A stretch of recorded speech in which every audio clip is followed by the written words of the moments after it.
Sneakers and Cleats, the podcast. Welcome back to the Sneakers and Cleats podcast. It is Thursday, November 21st. This is episode 152, very special edition of the Sneakers and Cleats podcast. Today we're talking all Project Marvel as it was debuted and unveiled today at San Antonio City Council. Don Harris in between shows joining us on the News 4 side. Chuck Miketinac joining us on the Fox SA side. Me, I was at Council today and got to hear everyone's gripes and I guess happiness with it. So let's get into it, guys. No pleasantries needed. We all saw each other on Monday, so I think we're all good. So Project Marvel laid out today by Eric Walsh, the San Antonio city manager, Lori Houston, the assistant city manager, Mayor Ron Nirenberg, mayor of San Antonio, and basically it's a $3 to $4 million billion entertainment and sports district in downtown San Antonio. The ITC is basically where the Spurs arena will be. Luis, you can go ahead and throw up that VO if you want. This is an artist rendering of it. It's certainly impressive. You guys, I want you to get your initial thoughts on it before we get into some of the questions that I think the presentation today still left behind. Don, I'll start with you since you were kind of on a time crunch with you. I don't think it surprises anybody, right? I think we knew that all of these elements were happening. You know, the ITC had been sold by UTSA or is in the works, and they're working on demolishing it this spring, and everybody knew this was going to happen. It's been kind of behind closed doors on the actual details of it, and I didn't know certain aspects of it. I didn't know about the John Wood courthouse becoming a theater. I thought the land bridge, I had heard rumblings of that, but that was ambitious. To see it all in an artist's rendering about what the future could look like is breathtaking. I don't think anybody looks at that and says, wow, that's not very good or not very ambitious. And that's what we were told going into this thing. That's what I was told over the last couple of days. People told me, wait till you see it. You're not going to be disappointed. You're not going to say, wow, they didn't go big enough. And it's true. They went big. And I don't know that all of it will be completed. It's 9 different separate projects. And that could mean 9 different separate funding models. And that could be so many different things. But I'm pretty confident that the convention center and the Spurs arena get built. And even if the dome renovation doesn't end up looking like that, even if the John Wood Theater doesn't happen, I do feel confident those first 2 major pieces can and will get done. Chuck? Yeah, I mean, looking at the specs for this, it is something to behold, right? I mean, I know my first impression was, wow, that's amazing. Sign me up for that right now, right? But now we've got to look and see, okay, this is a bold, ambitious plan. It's going to completely reshape downtown and take San Antonio through the next 2 decades, assuming it all comes to pass. And now, what is it going to look like? How do we get there? How does this go from just being a bunch of plans on a piece of paper to now getting all the finances in order to get something like this to happen? So, you know, I have a lot of questions too, just like a lot of people on this. And, you know, it's going to be interesting to see how this all comes together, because there's not a lot of talk about the finances right now, right? Today was just a presentation. Definitely this not is a lot what of it looks like. on that, yeah. Right. So, you know, how can you make a judgment on whether you think this is going to do this or this is going to happen? It's almost impossible, as I sit here, for me to be able to weigh in on one side and down the other. I mean, if some of this has been done behind the scenes with a lot of non-disclosure agreements or behind the scenes, we've heard rumblings, but in terms of publicly, how is this going to look? And then the ask at some point is believed to be that they are going to go to the taxpayer and ask to foot at least a portion of this monstrosity, right? Is there going to be an appetite for that, like there was in '99 when they were building the AT&T Center? I have no idea. I mean, this is literally like first day of Christmas, you get to open your toy. Now you get to see if you can make the toy work and go. Yeah, and I want to take it at face value first. Just looking at the renderings and whatnot, I think none of us knew the scope of the project. We didn't know exactly that they were going to build a hole in the Alamodome. You know, it was just like the artist rendering definitely takes you aback. When you look at the projects by themselves, all of them make sense separately. But my question to the mayor today was, why did we have to do all these together? Why were you waiting till now to unveil everything? And it was mainly, the answer was, we wanted everyone to see the vision. The vision for what San Antonio not is, but can be. And it's one of the most historic cities in the Union. It's one of the most populated cities in the country. And I don't think anybody really looks at San Antonio that way. There's a reason that we're not a top 30 media market. It's because we don't have some of these things. So when you put the vision together, it makes a lot of sense. When you really start to delve into it and ask yourself, how does this get done? I think that's where some of the minutia, and you start losing some people, is it the Spurs arena that's done first? Is it the convention center that's done first? Is it the Alamodome? How do you shut down 281 and 37 right there to build this land bridge that goes over the top and connects the two? It's all of those things that I think are still being lost in the shuffle. Yeah, and to be honest with you, it's the convention center first. Yeah, and that's what Eric said today. Eric Walsh said that. And it's that's the thing that's Spurs arena second. And the dome is a long-term, Yeah. and the land bridge is a long-term. 5 to 15 years for that done. Yeah. For that to be done is what they said. But here's the thing. I talked to Derek Fox about this a few days ago. And Derek Fox is who? Is the for people chairman of who the are- Alamo Bowl. Thank you. And has been for 30 years almost.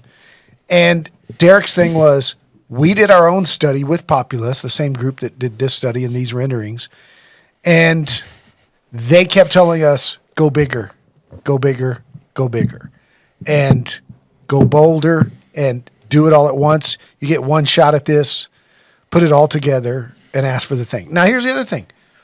UTSA, the city, the Spurs, the county, the taxpayer, all have to be on the same Sympathetic page. though on that. And I think that's what Eric wants, is this memorandum of understanding. And Spurs are in. We saw their statement today.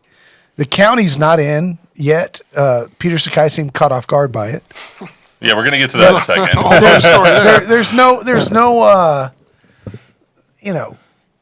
who cares, right? I mean, the county got the AT&T Center and the city didn't matter. I don't know that the county has to be involved in some of this. Some of it, yes, some of it, no. And again, they made one thing perfectly clear today.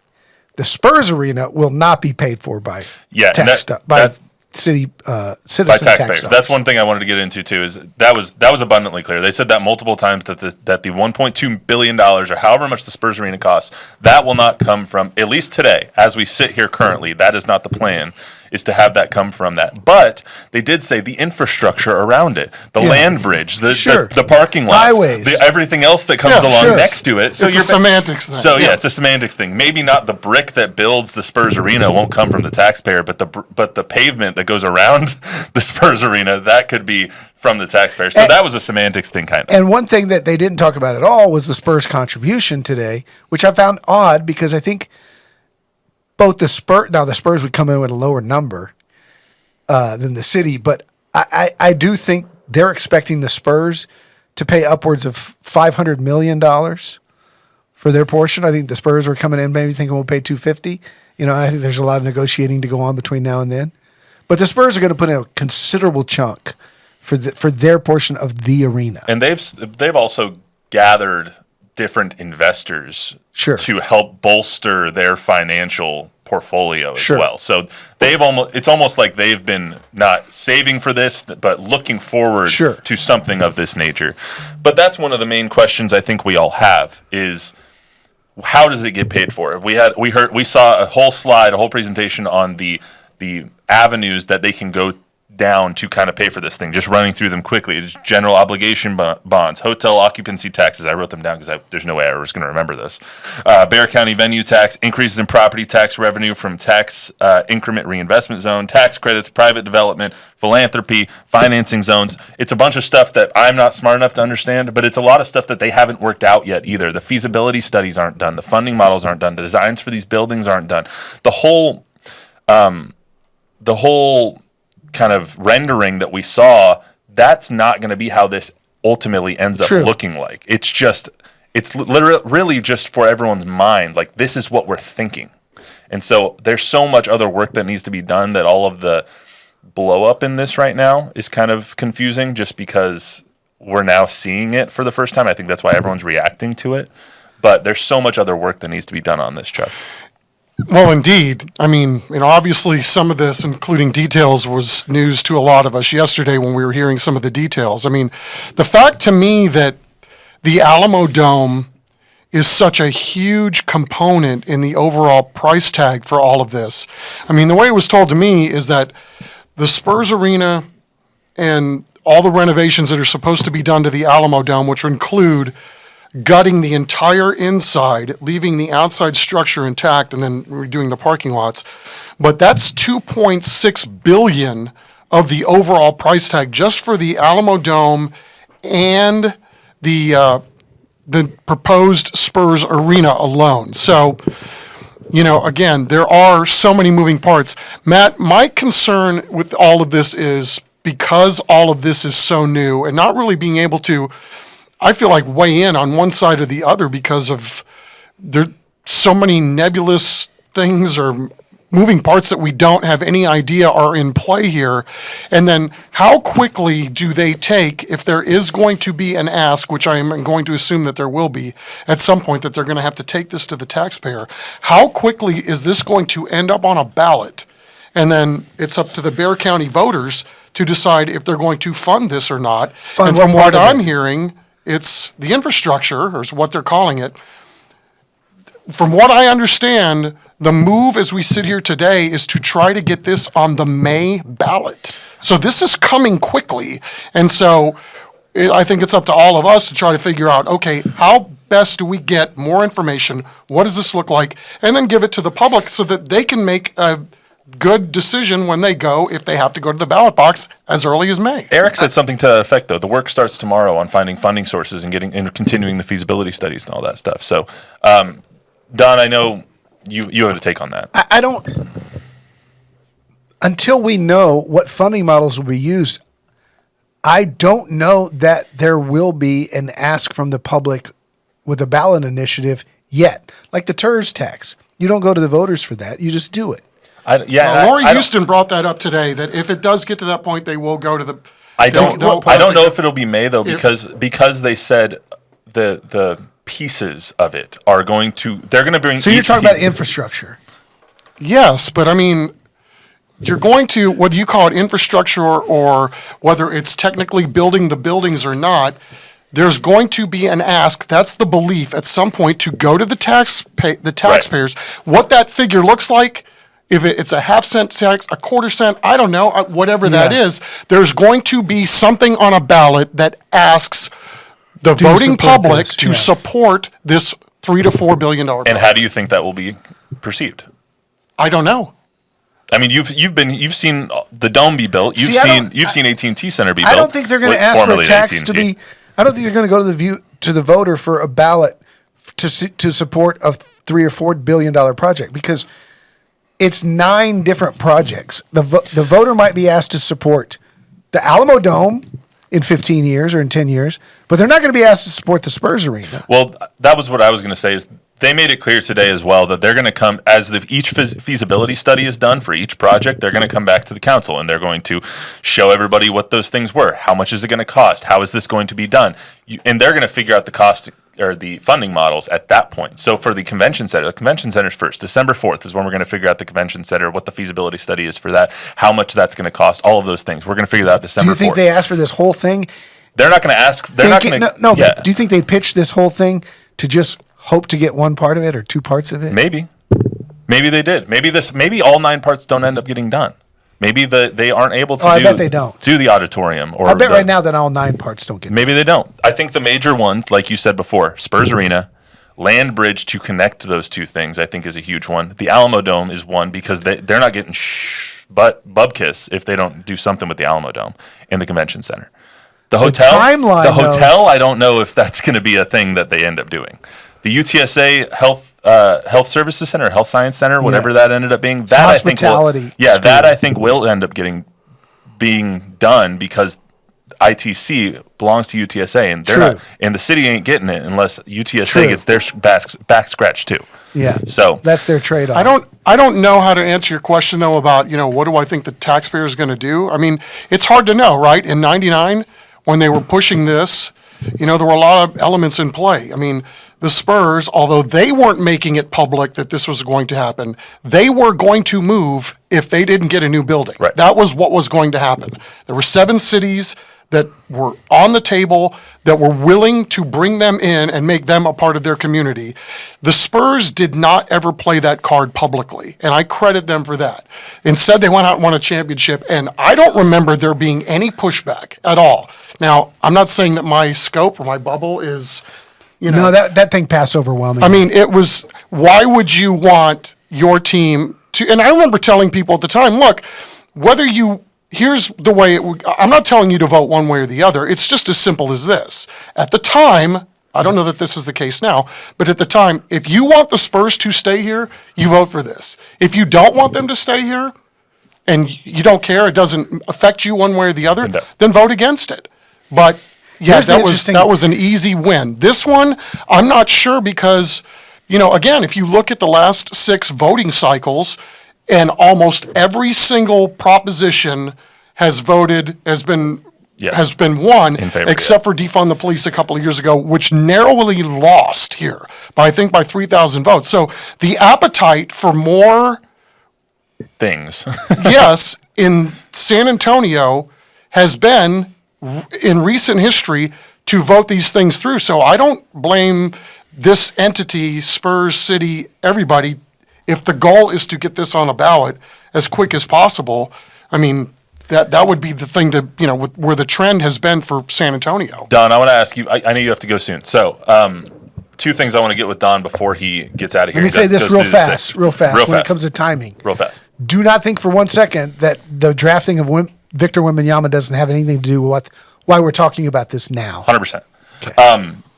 There's just going to be detractors to this. I know you're very passionate that San Antonio needs this, that this is bringing San Antonio into the new age, the modern age, making them a more modern and futuristic city, all of that.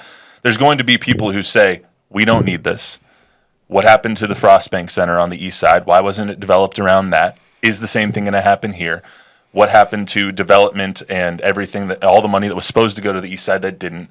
Why do the Spurs need a new arena when it's 20 years old? Give me the 1 to 2 minute synopsis of why we need this, in your opinion. 20-year-old arenas are old arenas. Oklahoma City's is newer. They're getting a new one. Dallas has a newer one. They're getting a new casino one. You got to keep up or get dropped behind. Do you want to be Albuquerque? You want to be El Paso? Or do you want to be San Antonio, Dallas, Houston, these major markets that move progress forward? Do we absolutely need it?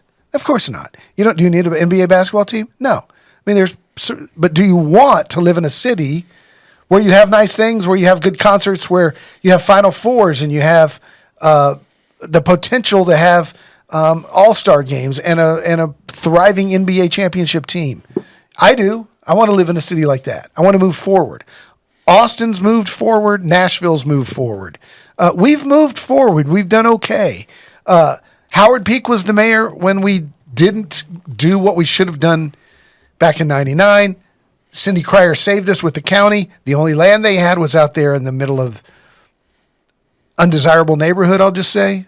I mean, yeah, it's not the best part. It wasn't the best part. Not the best part of town. And I don't think there was ever any intention of making that part of town. Those were the promises made. Yeah, though. that was definitely the promises. Those were the promises made.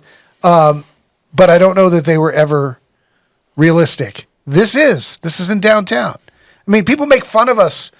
People make fun of us when they come here. Well, the Alamodome's ugly. No, not the Alamodome. The Frostbank Center. Yeah. When they have to drive, when NBA teams have to stay downtown and they have to drive out to this barn in the middle of nowhere. When we're on national television and they're showing Philadelphia's skyline, then they come to San Antonio and they hover around the horse barns out in the middle of nowhere instead of our downtown skyline. I mean, this needs to be downtown. We need to correct the mistake that we made 20 years ago.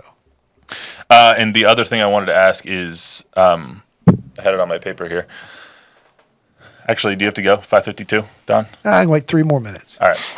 Let's take a couple viewer questions real quick then. Overwhelmingly, the biggest question is parking. That's what everybody's asking about. I don't see any parking anywhere in this. Hey, well, taxpayers are paying for the infrastructure. Okay, so look just south. Look just south. Well done. Look just south of the Alamodome. Go over there, right where the Sneakers and Cleats logo is in the right-hand corner. And you'll see right there at the very corner, you'll see grass at the top, but there's about a 7-story garage right there. Parking garage in the South Dome right there. Yeah, but if you're going somewhere, the Spurs arena or the new auditorium, anything like that they're building. That's what the land bridge is for. It's going to be a lot of walking for some people. It's not too far. All right. I walked further to the Elton John concert, I'll tell you that. Anything else for right now, Bob? People are mentioning missions baseball, and so can you totally different deal? Yeah, can you explain what the difference is there and what's totally different deal? Totally different ownership group. Totally different funding model. It's going through the TERS tax. Not related to this whatsoever. I mean, there are some carryovers between some of the owners. But there's also there's also some disdain, I'll just say, between how the council got railroaded into the missions thing and how this one is being presented. This one has obviously gotten a lot of work done on it so far in the 2 years, the 18 months that it's been going on. But there's also some, ill will from the council. Yeah, I could see some of that too, right? Don, have a good show. Are you out? Peace out. Yeah, okay. I'm glad you're getting rid of me before I have to start talking about soap factory residents and upset renters. Renters. Well, they're going to be okay. Goodbye, Don Harris. We'll save that topic for I've another got him day. out of here before he started talking about that too. But yeah, so we were talking about earlier today. I think both of us were caught by surprise when we heard the news that Peter Sakai and Bear County wasn't informed on any of that. That's a little let me give the background on that one real quick. Okay. So I went into council at ASR. Our old friend Jim Lefkoe used to be a News 4 Fox SA reporter. He works for Peter Sakai now, the county judge. And I was like, hey, have you guys talked to the county? All that stuff. There's like, we didn't know anything until the press briefing yesterday, which was embargoed till 10:30 today. He and his team. And I hope I'm not breaking any trust between Jim Lefkoe and I now, because he then told Jay Avila that as well. So I don't think I'm breaking any bridges here, but he did not know anything until they met with 2 members of the press after that briefing. And so the fact that there is this sense of not disdain, but I don't even know the word I'm looking for here, that they're not working together. They're not pulling on the same rope in the same direction at the moment, and they being the city and the county. And you need both of those factions pulling on the same rope in the same direction at the same time for this to work. I think so too, because, again, this goes back to your question earlier when you asked me, how do I think voters are going to feel about this? I honestly don't know, because here's some of the things that are going through my mind right now. So if we're led to, let me say this. If I'm led to believe that there's going to be a push to get this on a May ballot, and I'm pretty sure that as we sit here today, that is the plan. Well, guess what else is going to be on the May ballot at that time? The mayoral race. And all the city council races. So what kind of position is that going to put people running for office when this could be a very hot buttony issue when we get closer to whatever it is that's going to happen? So, I don't know, man. There is just so much I'm willing to learn and listen to try to figure out how best to take all this in. Where's the vision? Who stands to benefit from all this? Not just the consumer, obviously, that's paying ticket prices to go watch a concert or a ball game, but like who is making the money long-term out of all this? There's just a lot of questions I have. The infrastructure, how is that ultimately going to get paid for, right? Well, they've been on the record saying that if it comes to that, then they would have to go to the taxpayers to get the funding. Speaking to what Luis just popped up, you see kind of everything that is planned here in the timeline for it. 1 to 5 years, that's basically everything that's outside of the Alamodome, the parking lot over there, the public spaces over there on the east side. The Alamodome is an undertaking. Like, It's a severely outdated. They called it a dinosaur today. I'm not speaking out of turn here. Literally, the people who own the Alamodome called it a dinosaur. So it definitely has to be remodeled. It has to be reconfigured. If you want more Final Fours here, if you want the college football playoff here, World Cup matches, potentially more. What am I looking for? NBA All-Star games. If you want these types of events here, you need to be able to renovate the Alamodome, because I don't think anyone's in favor of tearing it down and rebuilding. So you have to figure out ways to update all of this stuff. What's on the other side of the highway is stuff that's going to be done sooner rather than later. A new Spurs arena, I feel pretty confident in saying this, is going to come to downtown San Antonio, or the Spurs will not be here forever. Sorry, I'm hitting the table, and Luis is telling me not to hit the table. But again, I don't know long term. Again, I haven't heard any talk at all about, the Spurs wielding their might in any of this in terms of publicly, like, build this or we will leave. I don't know if they're wielding their might, but it's definitely a public sentiment. They have leverage. There's no question, because they are only one of a handful of teams that call themselves NBA teams, right? Or entities that call themselves NBA teams. I don't know. This is a lot of money, right? I mean, if you're thinking about $2.6 billion of the overall price tag for a new Spurs arena, and I'll play it differently. I didn't think there was anything wrong with the AT&T Center when it was built. I didn't think that it was, a pain getting there, or, just when I'm coming down 281 to just take the 35 North, easy in, easy out. But there's no restaurants around it. There's correct. no entertainment I didn't know that around was it. going to happen over time, that you look there at it really now. wouldn't be any development. But, there's a lot of places in town where you could say that. Right. So, again, I'm all for progress. I'm all for thinking big and moving us in the direction of taking us from where we are now to somewhere else. I think the fascinating thing for me is that in other cities, it's been my observation that if you have Fortune 5 companies, and a lot of them, Fortune 500 companies, that stuff like this comes with that, right? Mm-hmm. Eventually, this is the stuff that you get to go along with it, And sometimes, though, is it going to be a case now where sports and entertainment is what's driving Fortune 500 companies to come to your city? I don't know. I don't know how this, I'm not much of a, city planner or a visionary to know, or a data analyst that can look at these things and go, if we build this, we'll start getting all these other things. I just don't know that we're in a position to make that assessment. Two quick things, and we'll get to some more viewer questions, and then we will get out of here. During the press conference today, they were asked two questions I thought was interesting.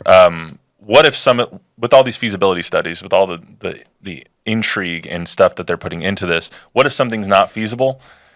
We're going to have to see that. If something is not physically and feasibly able to be done, we're going to have to, we being the city, is going to have to take a look at that and be like, okay, maybe we can't do this one of the 9 things on our to-do list. That's going to have to be talked about at some point.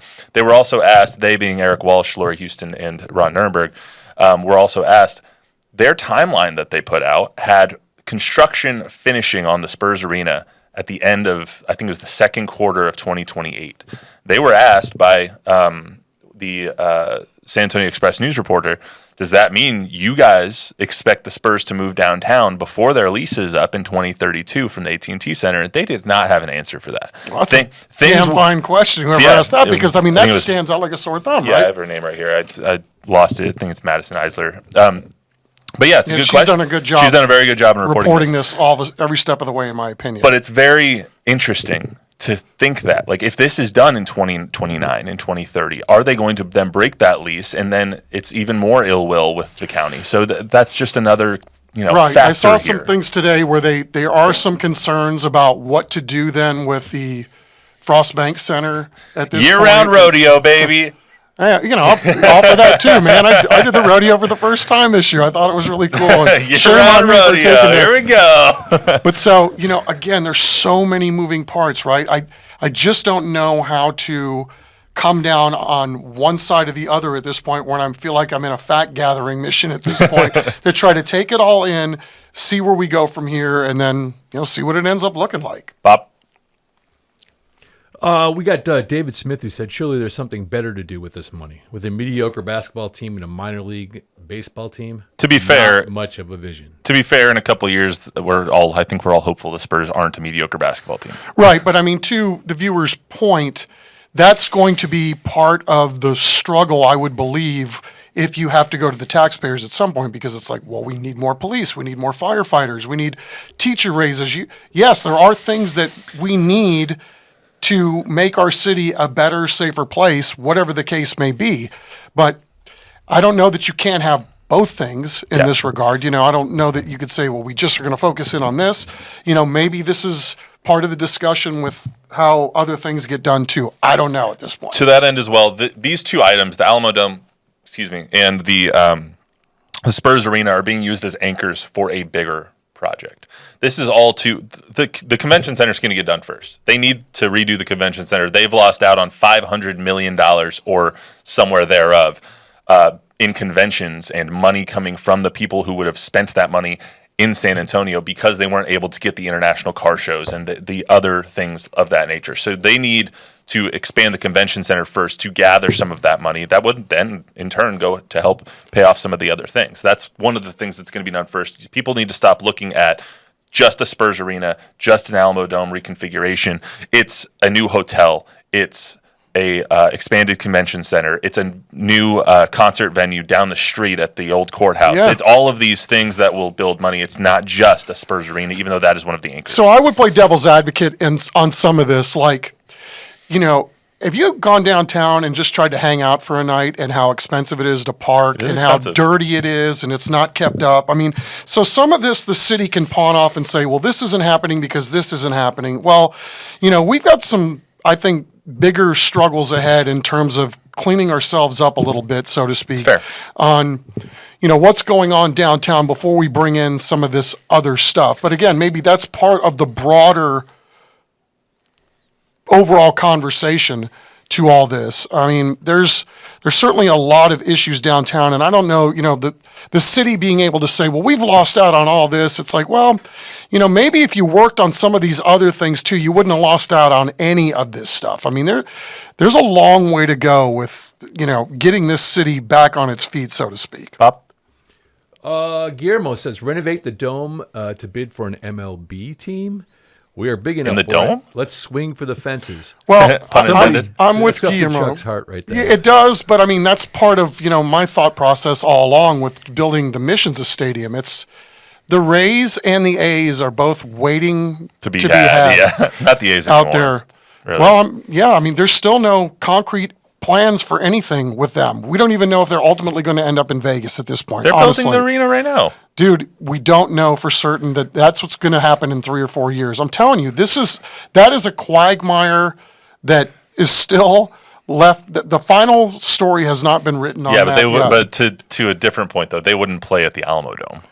No, probably not. I mean, there might be a way that you could probably figure out a way to make it turn it into a baseball stadium. But they did. They played exhibition games there, and it was, kind of cartoonish. They had 260-foot fences and exactly. It's right not center field. But be that as it may, like if you gutted the inside, again, I mean, I don't know why we aren't thinking big there either. But again, part of me is there's the thought of because the Rays and the A's are available, how come somebody else isn't going out there and trying to bring them in too? Like there's a reason why. Does somebody want 80 some odd dates a year in their building filled up? I mean, those are all considerations that you have to consider when you're bringing in a Major League Baseball team. So I don't know, man. It's a few commenters have chimed in with they need a casino down there, and I think looking forward to what's every state's going to have casinos eventually. And dude, as long as Dan Patrick's in office, we ain't getting jack crap. Well, this ain't going to be done till 2029, so yeah, but he has to be. Yeah, don't even get me started on that one. Dan Patrick and the way that the legislature polices the way people spend their money and enjoy their time is something else. Yeah, I don't know. I mean, again, there's a whole other side to that too, and that's a whole other podcast in and of itself. It is. I mean, because there is another side, and there's a reason why some of these things haven't come here. Yeah. Anything else, Bob? that's good. All right. Well, thank you so much to everybody for tuning in to this special edition of the Sneakers and Cleats podcast. It's obviously been a kind of a crazy day to kind of see everything and learn everything that they've been planning now for the last 16, 18 months. It's going to be a crazy, next couple of years, next couple months, as well as we continue to get these feasibility studies in.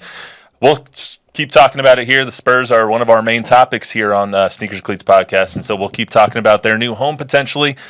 Speaking of the Spurs, I believe they tip off here in about an hour and a half, so we'll see if they can exact some vengeance on the Jazz without Victor Wembanyama, but we'll be back to talk about all of it on Monday right here, Sneakers and Cleats podcast. See you then.